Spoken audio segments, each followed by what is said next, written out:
Good morning all and welcome to today's video. So today I have just the two pairs on watch, and those are Kiwi dollar and pound dollar. So I'm going to break them down for you now, starting from the higher time frames and starting from Kiwi dollar. So I am looking at this pair. The things that stand out to me as I break down this pair are firstly that we have a slight near miss here. That is a slight negative. Okay, so we know that when we have a near miss to an area of value, price will likely gravitate back to that area of value and take out the low that it near missed to on the downside, and the same is true on the flip side. Okay, but you can see that we also have, so although this low here will likely be taken out because we near missed to it last time around, we also have a near miss to the upside. Okay, so we have this high here which failed to tap into this high last time around, and the reason it looks to me at the moment like we're more likely to take out this high before we potentially take out this one, this low here, is because we have the natural ebb and flow of the market. We have an impulse, correction, continuation. Okay, that is the natural ebb and flow. We have a more impulsive move up, followed by a more corrective move down, followed by a slightly more impulsive move up, or that's how it seems at the moment. And if we just analyze this a little bit, you can see even on the daily chart, we have this sharp move down here, followed by a sharp move up, which caused price to rally aggressively. Okay, so when there was an exchange of liquidity here last time around, price rallied aggressively to the upside, giving me a clue that there's a lot of liquidity there, and that although not overly visible on the daily chart, is potentially an area of value. And you can see we did move from that area. It was, if you remember my previous videos, I was looking for a potential short-term sell, and that was because of the nature of price. So I've talked about previously how those of us who trade the Falcon strategy are always analyzing how price does something rather than just what it does. Okay, and you can see here, if we just analyze, where's the bars pattern? There it is. If we just analyze this move up, all in all, at this point, that was quite a corrective move up. We don't normally see these sharp moves down, okay, and this kind of non-progressive price action. So that gave me a clue that potentially we could see a move back down to test these lows, okay. We didn't get that, and the higher time frame direction took over, okay. So often the higher time frame direction will override the lower time frame price action. So I'm not surprised by what we've seen, even though I was looking for that potential short-term sell. So we have that kind of, as I said, that impulse correction continuation to potentially take out this high. And if we did that, we would then have this kind of structure. We know that the market tends to move in a parallel nature, so that would make sense as well. And then potentially we would have that 1, 2, 3 if we did take out this high, where we could potentially be looking for shorts, okay, to then take out this low here, which we near missed to last time around. That would make sense contextually. This makes sense all the way through, and it's also in alignment with what the DXY is doing. So if the DXY, which is the dollar index, which is a weighted index to a large extent against the euro and against a bag of other currency pairs, if the DXY is selling off, then it would make sense why the Kiwi dollar would rally against the US dollar as the US dollar makes sense, as the as the US dollar sells off, if that makes sense. Okay, so as we draw down, so we've tapped into that area there, and I'm now just gonna drill down to the lower time frames to look for entries to see if there's anything that I can get long within or on the break of. Okay, so you can see that we've kind of moved out of all of this price action. We had this little, the last consolidation before the consolidation that we're currently ranging in was this little piece of structure there. Okay, we've broke out of that, and we've broke out of this as well, this consolidation. You can see that price has formed a completely new consolidation of itself, of its own above all of this, which gives me a clue that this is a separate piece of structure, okay, which is good, okay. So as I drill down, you can see that price left a footprint. Once it broke out of all of this consolidation here, price came down, it left a footprint. Okay, I'm sure the bigger players know that many people trade what they call pullback plays. Okay, so they will know that the liquidity is likely sat here. The stop loss orders will likely be sat just below. Okay, price comes back down. it near misses to this area. What did I just say a moment ago about near misses? These near misses often get filled, okay, and these near misses, sorry, to an area of value often get filled because the liquidity that was sat there uh, will likely still be there, which will drag price down as people try to buy this. So the people that were buying here, okay, they whilst they're buying, there is likely orders being placed here and orders that are still in this area, which will drag price down because they were not tapped into last time around. Okay, and people, if it's not tapped into last time around, particularly if we see price action just as a wick like this. So if we switch to the line chart, and you can see that we didn't tap into the area because on the line chart it just appears as a wick, that makes this potentially still an attractive area of value for a buy for many players. Okay, so we move up just as I was anticipating in this overall non-progressive, this corrective manner. We tap into a high correctively. I said a moment ago that we often analyze how price reaches an area as opposed to if it's just reached an area. So if price taps into an area such as this and it does so correctively, then the natural ebb and flow is an impulse correction continuation, a more impulsive move to the downside to potentially tap into this area where we would potentially see that impulse correction continuation to take out that higher time frame target that I was talking about. Okay, and that's exactly what appears to be happening. So we don't always know how long these things are going to take, which is why I had it on watch yesterday and why I've got it on watch again today. We can't know these kind of things, but what I'll be looking for is the same as I was looking for yesterday. So I'll be looking for, this is quite an impulsive move down all in all. I'll be looking for price, and if it was to tap into this area by the end of the day, then the overall move would be quite impulsive. So therefore, I would be looking for price to push back up rather than trying to catch a falling knife, which you'll see a lot on TradingView if you read some of the posts or study them. Rather than try and catch a falling knife, I will be looking for price to tap into this area, and I'll be looking for a subsequent push back up and a flag to mitigate the chances of me being tagged in and tagged out unnecessarily, and giving the market chance to show its hand that it is actually ready to reverse to the upside. And then I would look to get long on the break of a flag such as this or within it. And typically these tight corrections are just the banks and the bigger players stacking their orders for the next move to the upside. So I have an alert set just above this near miss.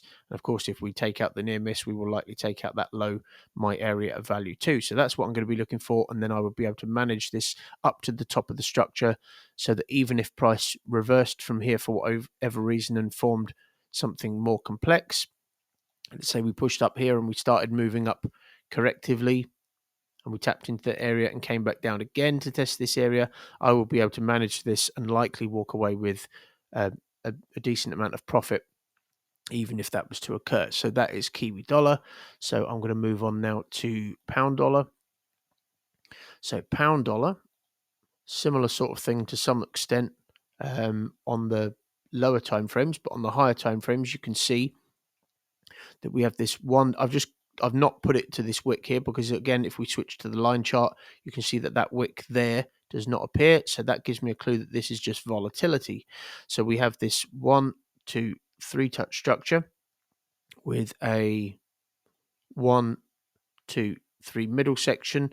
And we also have a near miss here, which failed to take out this high last time around, giving me a clue that this is a completed piece of structure because we have the 1, 2, 3, and giving me a clue that we will likely take out this high here, this 90% rule as we call it, which is basically the start of a piece of structure, because we failed to tap into it, because we near missed to it last time around. Okay, and when we break below here, as I've talked about previously, this is usually just people getting caught the wrong side of the market who listen to the kind of posts and the news stories that come out by mainstream media, which say that, pound dollar is at an all-time low. So they start selling, thinking it's just going to keep going, not realizing that when you do that, you've probably missed, by the time it gets on the news, you've probably missed the majority of the move.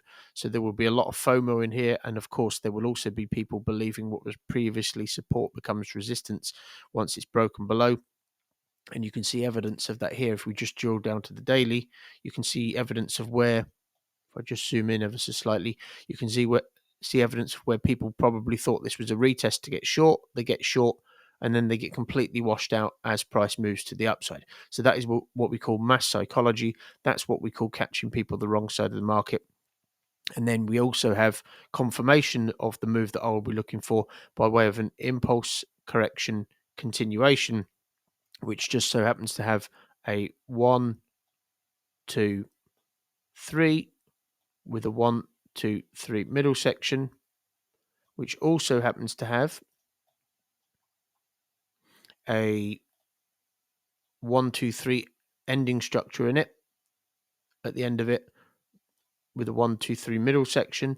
That gives me a clue when we tap into a 1, 2, 3 by way of a 1, 2, 3 that we will likely rally to the upside and break out of this structure, and that's exactly what happened.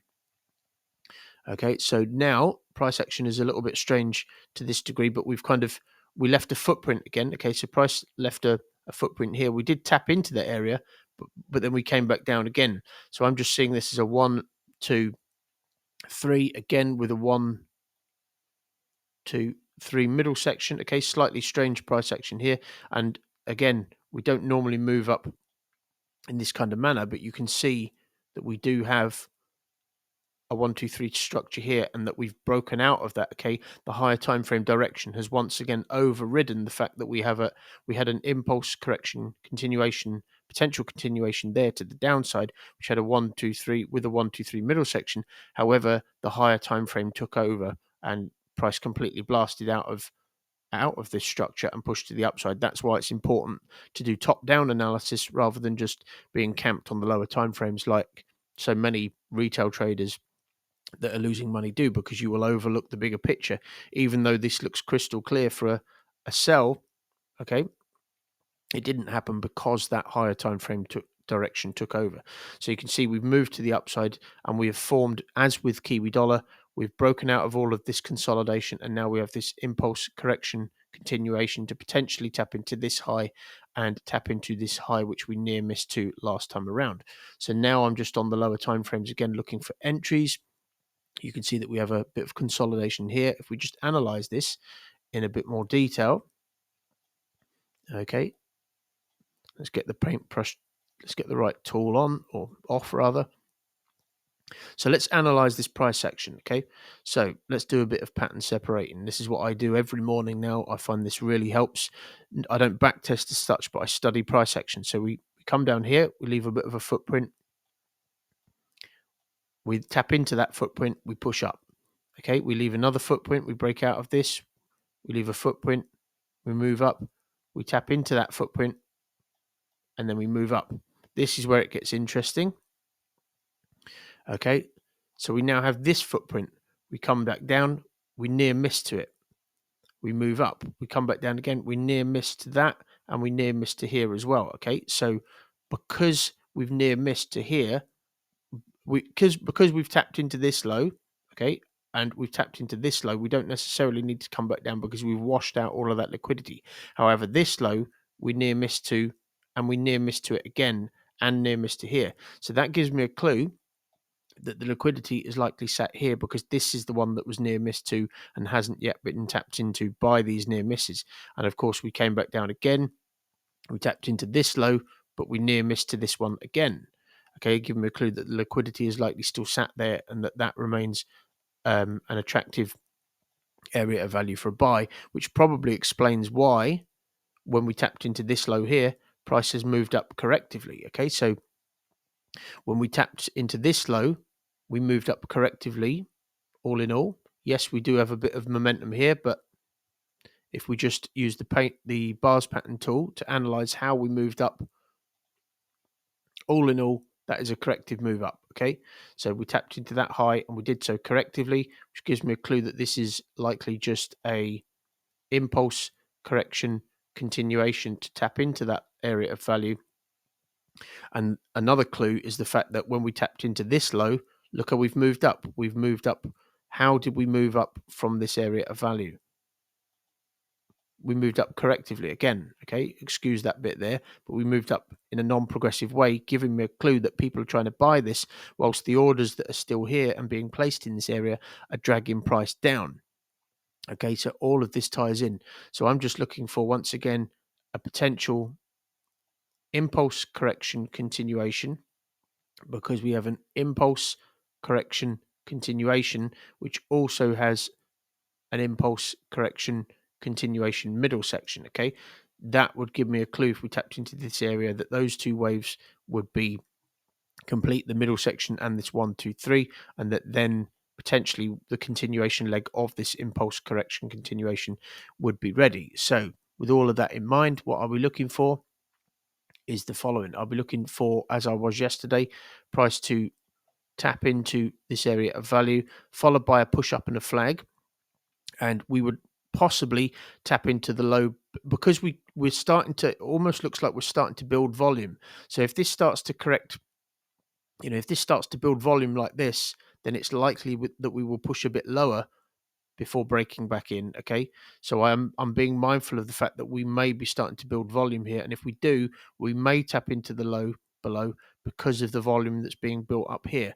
And of course, if we see something like this, so let's say we get a piece of structure like that, then I will not be looking to get long here, because that would be indicative of a move lower, when we don't normally, if something is an area of value, we don't normally build lots of volume just above that area of value if we're looking to get long. Okay, so I'm watching carefully what pound dollar does, and if it builds too much volume here and then it breaks to the downside, I will not be looking to just uh, get long with a tight flag such as the one that I'm looking for today.